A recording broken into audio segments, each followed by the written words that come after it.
श्री स्वामी समर्थ. जय जय स्वामी समर्थ. माझ्या स्वामी कृपा चॅनलमध्ये सर्वांना नमस्कार. रक्षाबंधनाची राखी हातावरून कधी काढावी आणि ती कुठे ठेवावी, त्याचबरोबर त्याची माहिती या व्हिडिओत मी तुमच्यासोबत शेअर करणार आहे. यंदा 2025मध्ये 9 ऑगस्ट 2025 वार शनिवार या दिवशी आहे रक्षाबंधन. दरवर्षी श्रावण महिन्यातील पौर्णिमेला रक्षाबंधन हा बहीण भावांच्या नात्याचा सण साजरा केला जातो. काही लोक रक्षाबंधनाच्या दिवशी बांधलेली राखी ही वर्षभर ठेवतात, तर काही जण रक्षाबंधनाच्या दुसऱ्या दिवशी ती उतरवतात. शास्त्रात राखी बांधण्यासोबतच ती काढण्यासाठी काही नियम देखील आहेत, तर तेच या व्हिडिओत मी तुमच्यासोबत शेअर करणार आहे. यावेळी रक्षाबंधनाचा सण हा शनिवारी 9 ऑगस्ट रोजी आहे. रक्षाबंधनाला भाऊ अनेक दिवस राखी बांधून ठेवतात. रक्षाबंधनानंतर राखी कधी काढावी, सणानंतर त्या राखीचं काय करावं, तर रक्षाबंधन हा सण भाऊ आणि बहिणीच्या अतूट प्रेमाचं प्रतीक आहे. या दिवशी शुभ मुहूर्तावर बहिणी आपल्या भावाच्या मनगटावर राखी बांधतात. राखी बांधण्यासाठी शुभ मुहूर्ताची वाट पाहिली जाते, ज्यामुळे भावाच्या सुख, समृद्धी आणि प्रगतीसाठी या मदत होते.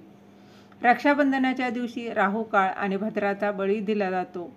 राहू काळ आणि भद्रा दोन्ही अशुभ आहे. राखी बांधण्यासाठी भाद्रा आणि राहू काळ नसलेली वेळ निवडली जाते. रक्षाबंधनाला बांधलेली राखी अनेक भाऊ आपल्या मनगटावर ही अनेक दिवस राखी बांधून ठेवतात. काही जण तर वर्षभर राखी बांधून ठेवतात.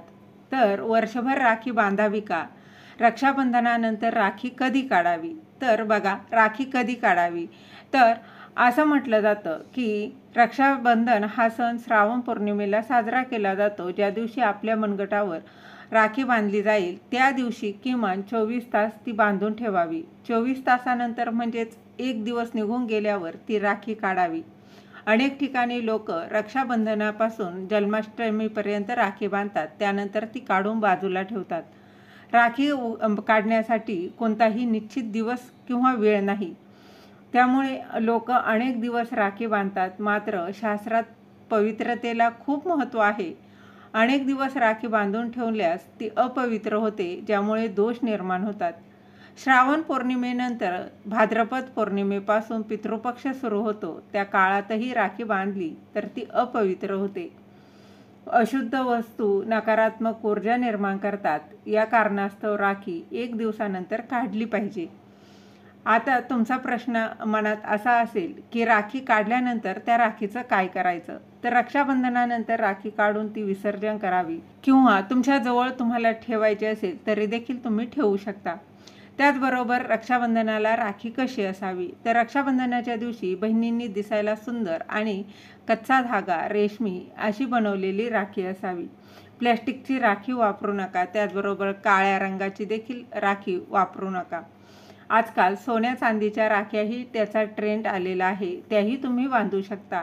हे प्रत्येकासाठी शक्य नसेल तरी रेशमी कच्च्या धाग्याची राखी जी आहे ती आवर्जून बांधली गेली पाहिजे, जेणेकरून आपल्या भावाला बहीण त्याचं सुख समृद्धीसाठी प्रार्थना करत असते आणि भाऊ देखील तिचा संरक्षणाचं वचन देत असतो. तर हा पवित्र सण सर्वांना रक्षाबंधनाच्या हार्दिक शुभेच्छा. धन्यवाद.